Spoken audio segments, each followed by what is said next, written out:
otra efemérides. Estamos buscando, y esta es muy interesante. Sí. Por suerte tenemos gente que sabe del tema, que nos puede ayudar. Y que un 22 de septiembre del 62, tanques de guerras en Plaza Alsina, ¿te parece? Año 62. Año 62. Este era un asunto entre, si no tengo mal entendido, azules y colorados. Dos fracciones de grupos militares que se peleaban por el poder. Sí. Lo que nunca entendí, por qué eran azules y por qué eran colorados. Te iba a preguntar eso, Rubén. Y eso está bueno para preguntarle al autor de la nota en el diario La Ciudad, Mariano Fain, un profesor que siempre, yo por lo menos soy un fanático de él, que siempre leo sus notas. ¿Qué tal, Mariano? ¿Cómo estás? ¿Qué tal? Buen día, ¿qué tal? ¿Cómo les va? Todos, a la audiencia también. Buen día. Muchas gracias por tu atención y disculpa la molestia, pero no, por favor. Creíamos que este tema daba recordar algunos aspectos de la historia de nuestro país, no muy gratas, pero que hay que tenerlas siempre en cuenta, ¿no? Por supuesto, siempre hay que recordar estas cuestiones justamente para que no vuelvan a suceder, ¿sí? Un lugar común en el que caemos siempre al momento de que nos preguntan cuál es el valor de la historia. No es solo recordar por recordar, sino evocar para que justamente esos grandes errores no se vuelvan a generar. Pero bueno, creo que la sociedad argentina en ese sentido ha madurado mucho y ha revalorizado la práctica democrática, así que esto que parece absurdo y irrisorio es imposible que vuelva a suceder, ¿no? Un poquito el título de la noticia convocaba, ¿no? Era un título que golpeaba porque bueno, era impactante, ¿no? Tanques norteamericanos, parecían que los fondos buitres habían invadido Avellaneda, ¿no? Sí. Un poquito la idea era esa, porque en realidad eran tanques norteamericanos, pero manejados por argentinos contra otros argentinos. Discúlpame mi ignorancia, sí. ¿Eran los viejos Sherman? Exactamente, exactamente. Epa. Los viejos. Sí, los de la Segunda Guerra Mundial, que en realidad Estados Unidos había vendido a Bélgica, había vendido a Inglaterra, y Argentina había comprado una parte de ellos a Estados Unidos y otra parte a Inglaterra. Sí, eran esos. Y recordamos que veníamos del golpe de Estado a Frondizi, que le habían hecho unos conatos, unos casi 30, ¿no? Si no me equivoco. A 30 planteos en los casi 4 años que dura el gobierno a Frondizi, hay más de 30 planteos militares que implicaban desde aumento de sueldo pasando por determinado ministro de Economía a designar. Sí, que siempre era el mismo, ¿no? Sí, todo era, claro, todo era causa de movilización de tropas. Por eso era bastante común este desfile. En este caso concreto ya no gobernaba Frondizi, sino que lo hacía el que al momento del golpe era el presidente del Senado. Guido.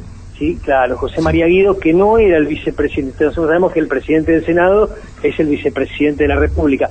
El vicepresidente de la República había renunciado, Alejandro Gómez había renunciado, y había quedado al frente del Senado José María Guido, el doctor José María Guido, que actuaba un poquito y había llegado aceptando dócilmente todo lo que los distintos sectores militares podían imponerle.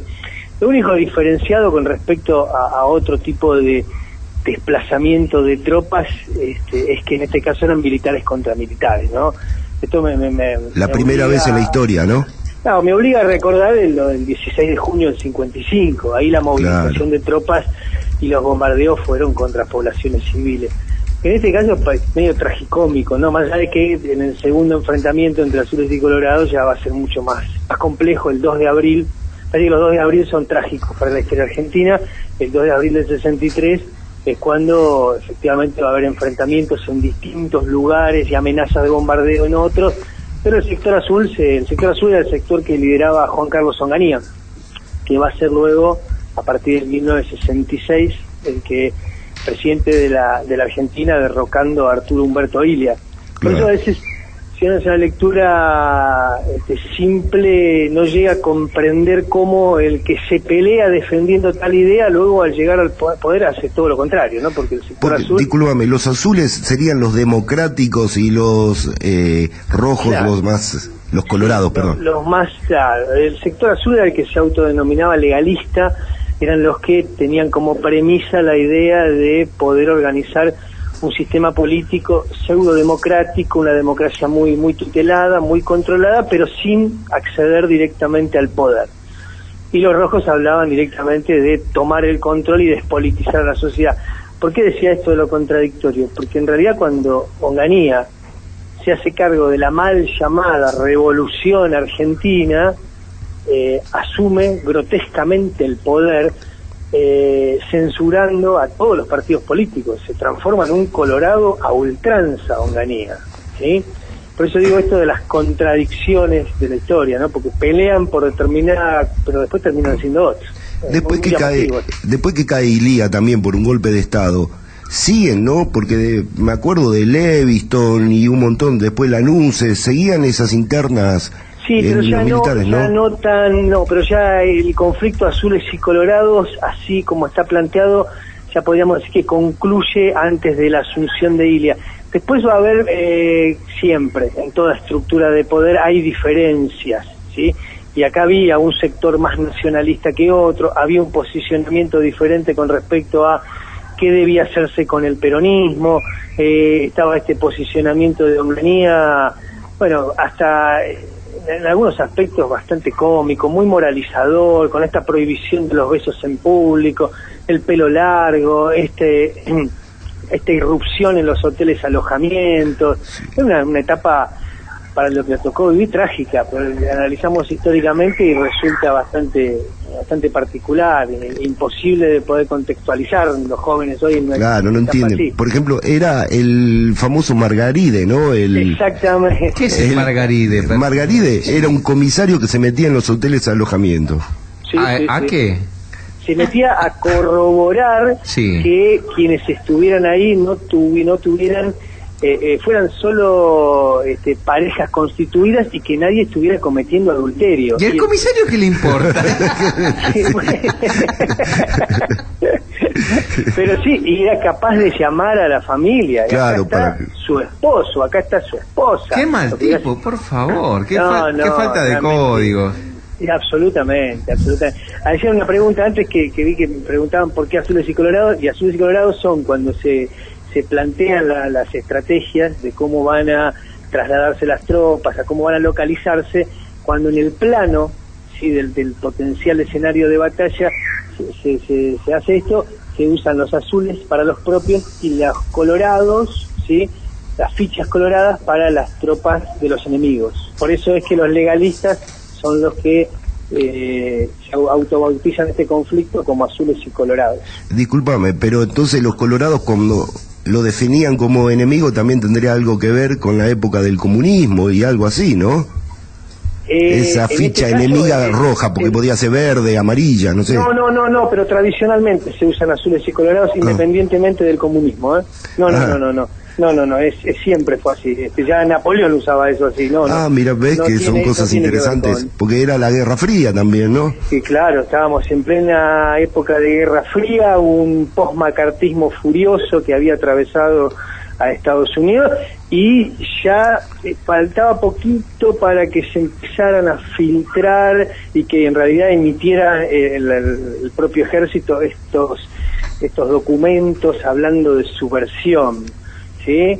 Y hablando de cómo se empezaba a infiltrar en la mente de los adolescentes este virus, ¿sí? En realidad ya hay parece que es maravilloso, pero hay audios que ya en la década del 30 ya hablaban del virus del comunismo. Pero durante un tiempo, cuando se producen todas las mejoras y todas las distintas legislaciones obreras que van a mejorar bastante las condiciones de los trabajadores, es como que esto queda letargado. Y después en el 60 explota esto, ¿no? Empieza a ser una preocupación realmente en un contexto de Guerra Fría, y por supuesto que después, durante la década del 70, la absoluta prohibición, ¿no? Esto. Bueno, la verdad que nos diste una clase. Es verdad, y nos desasnaste de un montón de cosas que teníamos. Ves que algunas cosas vos las tenés, pero después no necesitas una persona de tu capacidad para que nos desasne. No, y bueno, estamos publicando todos los días viernes en el Diario de la Ciudad, vinculando la historia nacional con la historia local, siempre la primera vez. Y se van a encontrar, por ejemplo, con el primer 17 de octubre después de Perón. Sí, es o la primera huelga de inquilinos en Avellaneda, que tuvo que ver con ese episodio de 1907. Algunos más poéticos, como La primera vez que nevó, el primer monumento a la madre en Avellaneda, el primer muerto por fiebre amarilla en Avellaneda también. Vamos a ir atravesando un poquitito episodios importantes de la historia local, pero me parece que tienen que estar vinculados a lo nacional. Con permiso, ¿no? Sí, el primer monumento a la madre de Avellaneda, pues, ¿dónde estuvo ubicado? El primer monumento a la madre es en una plaza que hoy no existe más, la Plaza Almirante Brown en Crucecitas. Es el que está hoy ubicado en el Parque Domínico. Bien. Porque se han visto varias réplicas del monumento a la madre. Hay varias. En Avellaneda yo llegué ahí en la nota contabilizo 5 y la última que fue después hay un monumento hay 2 monumentos a las madres en el cementerio de Avellaneda, muy interesantes, y el último monumento en la Plaza Hipólito Yrigoyen en Wilde. Bien, y hay una desproporción entre el niño y la madre, no sé si alguna vez usted lo notó. Sí. Es raro ver el niño porque en proporción a la madre el niño es como gigante en cierta forma. Sí, es verdad. Y después hay otra pues, que estuvo un tiempo oculta, que es hay un monumento a la madre en la cancha de Independiente. Ese no lo conocíamos. Sí. Y que es en tiempos, el armado de la obra y la aprobación de la misma es casi paralelo a este primero que yo menciono, porque tengo los documentos de la época que hablan de la reunión de la comisión directiva proponiéndolo. Sí. Así que vamos a ir atravesando montones de cuestiones todos los viernes. Ya hemos pasado algunos temas, pero bueno. Así que nosotros te queremos pedir que nosotros siempre te leemos, pero no teníamos la posibilidad de contactarnos, así que ahora nos vas a tener que aguantar, ¿eh? ¿Cómo no? Así cada nota, no sé si te llamamos o sí, lo comprometemos para que salga todos los lunes, porque es bastante interesante todo esto que nos cuentan. Ahora arreglamos y combinamos un horario, ¿cómo no? Bueno, muchísimas gracias. Te agradecemos profundamente. Por favor, Muchas gracias. Saludos a todos, hasta luego. Qué buena comunicación que tuvimos recién con el profesor Mariano Fain.